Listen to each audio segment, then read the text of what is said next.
Bonjour à tous et bienvenue dans cette vidéo numéro 2 qui veut dire que c'est le deuxième jour aujourd'hui. On va s'attaquer à un autre col que j'ai pu monter durant l'étape du tour. Oui, je vous ai dit, c'est un petit peu comme si j'exorcisais, enfin je sais pas comment vous dire, mais j'ai tellement... Bref, col de la Ramaze. Oui, je sais, on dit pas col de la Ramaze, mais col de la Rama. Je suis désolé pour ça. Pareil que hier, une sortie pas non plus de beaucoup de kilomètres, moins de 60 km, mais avec 1300 mètres de D+. Et la particularité d'aujourd'hui, c'est que j'ai même pas de temps de chauffe. C'est que je démarre à Taninges et en gros, dès le départ, je crois que je vais prendre les lacets qui sont juste au-dessus.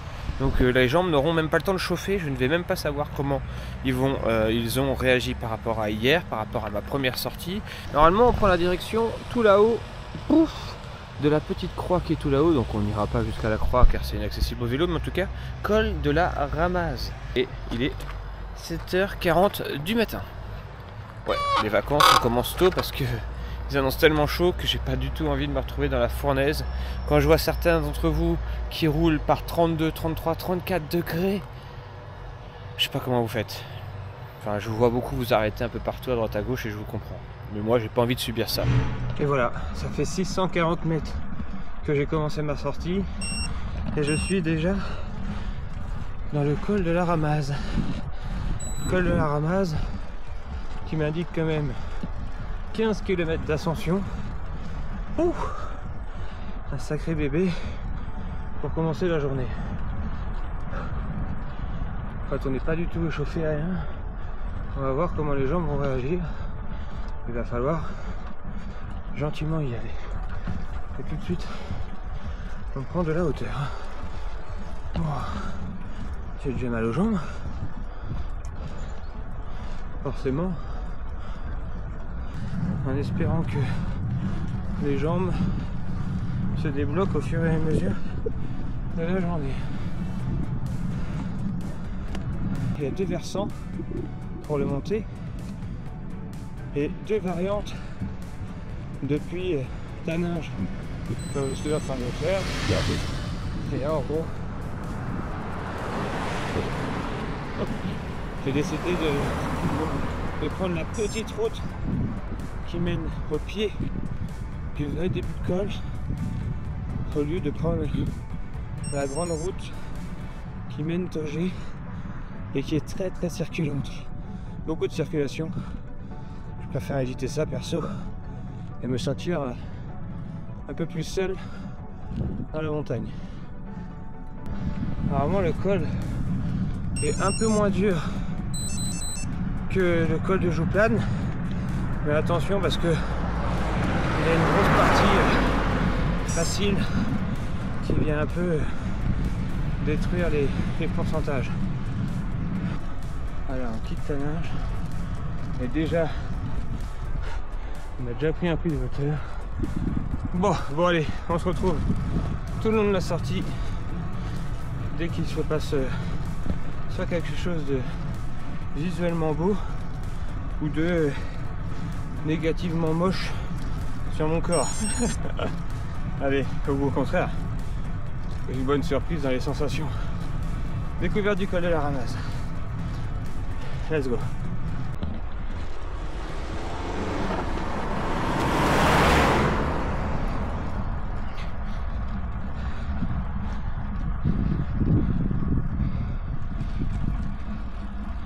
Et une petite vue à droite sur le Mont Blanc, ça fait plaisir de l'avoir en ligne de mire celui-là. C'est le fil blanc, et ça on peut le dire, le fil blanc de cette semaine.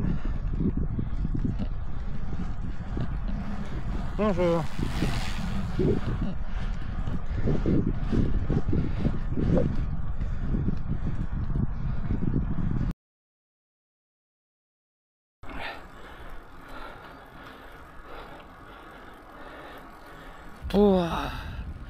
Je n'ai jamais connu autant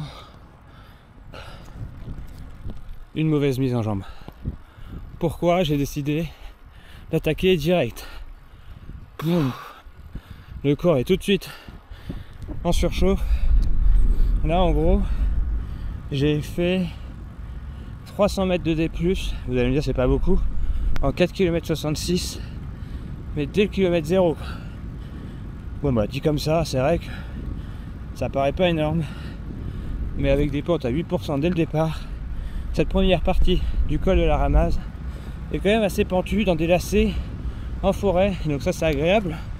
On est vraiment comme ici en fait, protégé par de la forêt, donc c'est pas la vue qui va primer, c'est plus la fraîcheur avant d'arriver dans le vrai dur du sujet. Je rajoutais à ça l'aspect rafraîchissant des petites coulées d'eau comme ça. Ça fait plaisir quand il fait vraiment très très chaud. Psychologiquement, ça rafraîchit. On se dit qu'à tout moment, on peut mettre la tête dessous, vous voyez. Ça ne tient qu'à vous. Ça ne tient qu'à vous de vous arrêter. Voilà. Donc là, on est sur la partie facile, à 3% pendant au moins 1 km, voire 2 peut-être. Hop. Donc on en profite, on détend les jambes. Il y a une belle forêt de sapins là. C'est vraiment beau.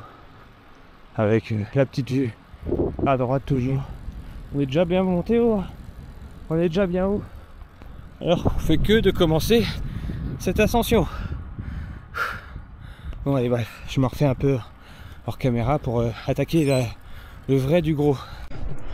Allez, on entame les premières pentes. Et c'est un enfer. C'est un enfer. 10, 11, 12% dès le bas. Et ça monte encore comme ça pendant 8 km. J'allais tellement peu vite que mon compteur s'est mis en pause automatique. Il y a des Italiens qui m'ont repris.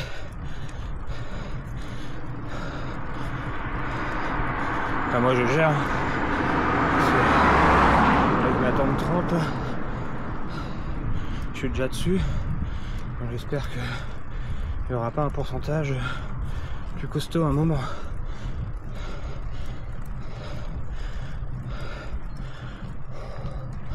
Sacrée montée. Je me rappelle que je disais que pendant l'étape du Tour, l'école de la Ramaze, j'avais été à la ramasse. Et ben, ça porte bien son nom. Total. Je dégouline.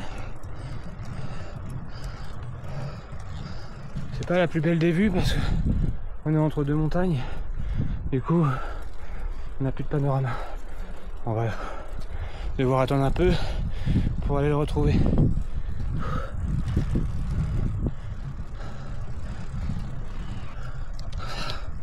Je sais qu'encore une fois, en vidéo, vous n'allez pas vous rendre compte de la pente, mais là, c'est violent. Très violent.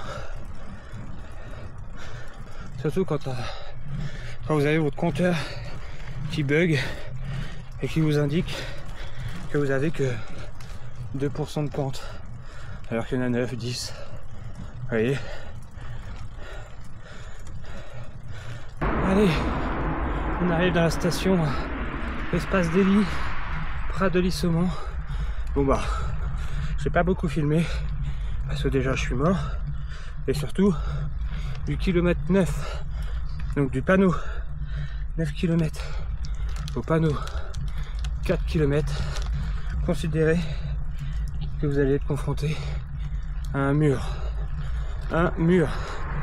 et après vous aurez comme ici durant la traversée de cette station un vrai replat, et d'ailleurs un bon replat parce que les derniers kilomètres, 4 km restant jusqu'au sommet de la Ramaze, vous avez que 200 mètres de dénivelé, donc c'est vraiment rien du tout.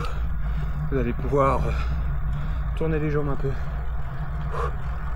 Voilà, franchement c'était dur. Voilà, j'ai repris un peu mon souffle là. C'était très très dur, la mise en jambe assez violente quand même.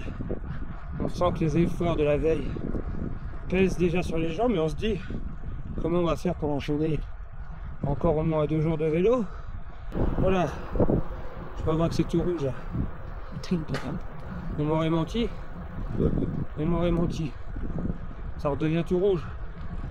En même temps, là, on avance sur du quasiment pente négative. Donc,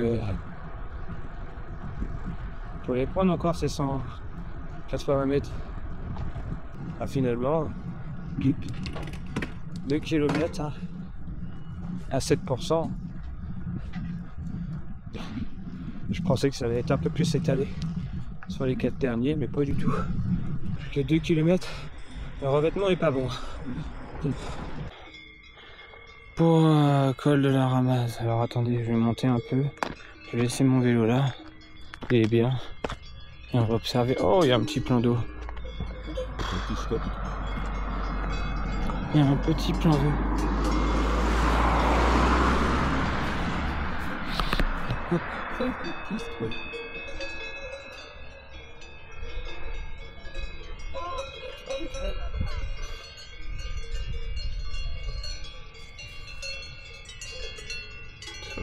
Incroyable.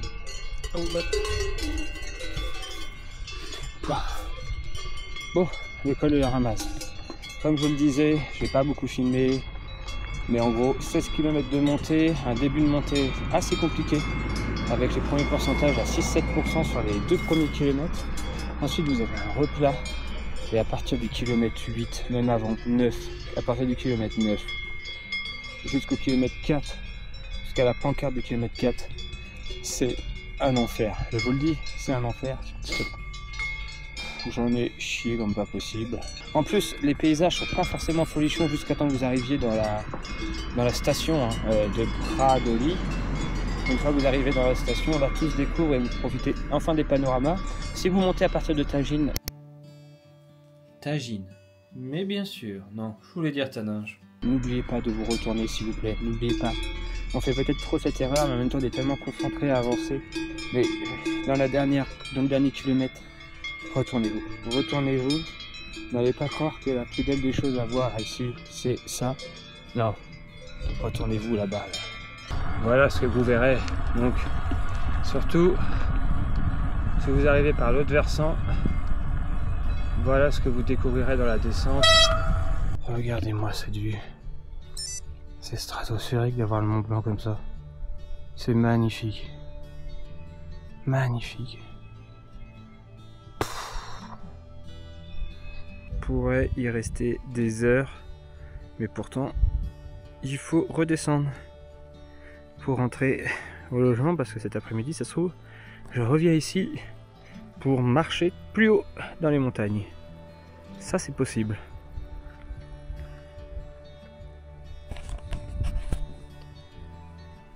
Allez, on va profiter de la descente. Encore une fois, je vais pas pouvoir vous la filmer parce que j'ai pas le matos pour pouvoir positionner la caméra sur moi. Et il faut rester prudent. Il faut savoir qu'il y a quelques semaines, il y a encore eu un grave accident pile poil dans la descente de ce col. Quelqu'un de Normandie, un petit jeune de Normandie, qui malheureusement, ça s'est très mal fini. Donc faites très attention en montagne. Ne prenez pas de risques, restez bien sur votre droite. N'oubliez pas que la route n'est pas comme par exemple sur l'étape du Tour, totalement privatisée. Vous pouvez prendre toute la largeur de la route. Non, pas du tout. Restez de votre côté. Ne faites pas trop d'extérieur, intérieur, extérieur. Donc freinez plus qu'il ne faut. Parce que les voitures dans les virages peuvent parfois peut-être en descendant et en montant grignoter la ligne, donc faites toujours très attention à vous. Moi c'est ce que je vais faire dans cette descente et on se retrouve en bas dans la vallée pour terminer cette sortie. Et malheureusement, c'est à ce moment-là que tout a basculé, je vous explique. Je ne sais pas si vous l'avez remarqué depuis mes 2 vidéos en Savoie, j'avais mis des petites annotations lors de petits couinements, de petits bruits qui étaient vraiment très étranges au niveau du frein. D'ailleurs, je m'en étais inquiété lors de ma précédente sortie dans la descente, je sentais que ça avait vraiment une sensation un peu étrange.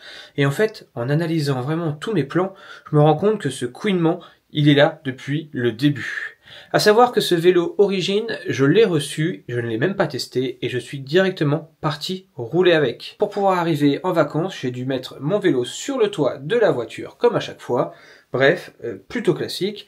Et force est de constater que mon frein avant, lors du début de descente du col de la Rama, j'ai eu un gros souci car je n'avais plus du tout de frein avant. À part un énorme couinement et aucune efficacité, j'ai dû enchaîner les plus d'une dizaine de kilomètres de descente avec des pourcentages à pic avec un seul frein arrière qui fonctionnait lui parfaitement, mais je peux vous dire que ça m'a quand même fait un peu stresser, du coup j'osais pas trop l'utiliser et je me suis vraiment beaucoup concentré.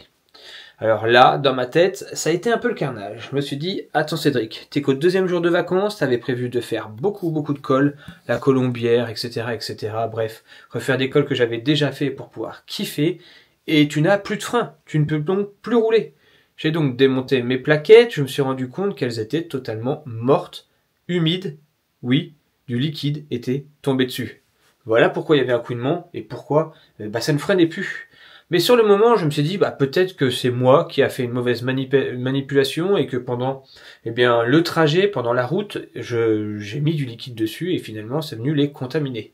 Donc, en urgence, et vraiment en me dépatouillant en mode vacances, j'ai réussi à aller dans un décathlon pas loin du logement pour me procurer un autre jeu de plaquettes. Jeu de plaquettes que je l'ai mis, je me suis dit, enfin sauvé, je vais pouvoir rerouler, je pars rouler quelques kilomètres, 6 exactement, je m'arrête, je démonte en plein milieu de la sortie au bout de 3 km les plaquettes, et là je me rends compte à nouveau que du liquide apparaît sur les plaquettes. Là malheureusement c'est fini pour moi. Je suis parti en vacances une semaine dans la montagne pour pouvoir enchaîner l'école, et c'est fin de l'aventure pour le vélo. Au bout du 2e jour, je n'ai pas pu remonter sur le vélo. J'étais écœuré, mais le problème ne pouvait venir que du étrier de frein Dura-Ace, je tiens à préciser, un étrier de frein Dura-Ace, ce qui est vraiment pas donné. Voilà, j'ai donc décidé en rentrant à la maison, après avoir enchaîné quand même les randonnées à pied, rassurez-vous, j'en ai quand même bien profité des vacances, mais c'est vrai que quand tu vas en vacances pour faire du vélo et que finalement tu te retrouves sans vélo, tu fais un peu la goule, mais bref. Donc en rentrant, j'ai donc analysé la situation, j'ai fait une purge complète, j'ai freiné dans le vide, bref, j'ai tout essayé pour venir analyser et forcer de constater que cet étrier Dura-Ace qui était monté sur le vélo origine, il est défectueux. Et ça depuis le début. Alors je ne pourrais pas dire si c'est le transport sur la voiture qui est venu l'endommager avec des vibrations ou quelque chose comme ça, mais sachez que je ne l'ai jamais manipulé. Il est forcé de constater que le piston droit de l'étrier Dura-Ace, il est mort, il n'est plus étanche et il laisse couler tout le liquide de frein sur les plaquettes et ensuite sur le disque, ce qui vient tout contaminer et c'est fini, vous n'avez plus de frein. C'était une petite dépense parce que je me suis rendu compte que les étriers Dura-Ace c'était un monobloc et qu'il avait l'air d'être impossible de venir changer un piston sur ce modèle d'étrier. Donc à chaque fois, il faut racheter l'étrier au complet, chose que j'ai fait. Et depuis, j'ai enchaîné les kilomètres et plus aucun problème. Vraiment dommage. J'aurais dû tester le vélo avant de partir et je me serais rendu compte, mais est-ce que j'aurais pu faire quelque chose? Non, mais j'aurais pu prendre un 2e vélo pour pouvoir pallier à ça. Voilà, c'était ma petite mésaventure. Je voulais au travers de cette fin de vidéo vous demander si vous aussi ça vous est déjà arrivé, notamment sur du Dura-Ace ou alors de l'Ultegra par exemple, à avoir ce problème sur un étrier neuf, un étrier qui fuit. Alors il serait peut-être temps pour moi d'aller le renvoyer en garantie pour pouvoir me faire rembourser ou du moins avoir un échange standard, car en attendant j'ai dépensé une somme d'argent supplémentaire pour avoir un étrier qui fonctionne bien. Ça fait toujours un peu mal au prix que ça coûte. Alors moi qui vous disais qu'il fallait être prudent dans la descente, autant vous dire que faire une descente de col aussi à pic avec un seul frein, j'ai véritablement serré les fesses et ça m'a fait vraiment très peur. Et une fois que j'étais arrivé dans le fond de vallée, j'étais vraiment très content d'arriver sain et sauf, très clairement. Allez, nous on se dit à très vite pour une prochaine vidéo. J'espère que cette petite vidéo vous aura plu. Malheureusement, pas d'autres vidéos de colle cette année, et pourtant j'avais tout un programme de prévu. Ça sera pour une prochaine fois. On y retournera à coup sûr, et cette fois-ci, on sera plus prévoyant, en peut-être ramenant des pièces détachées pour pouvoir pallier à toute situation. Allez, on se dit à très bientôt pour une prochaine vidéo. D'ici là, comme toujours, portez-vous bien. Ciao, bye.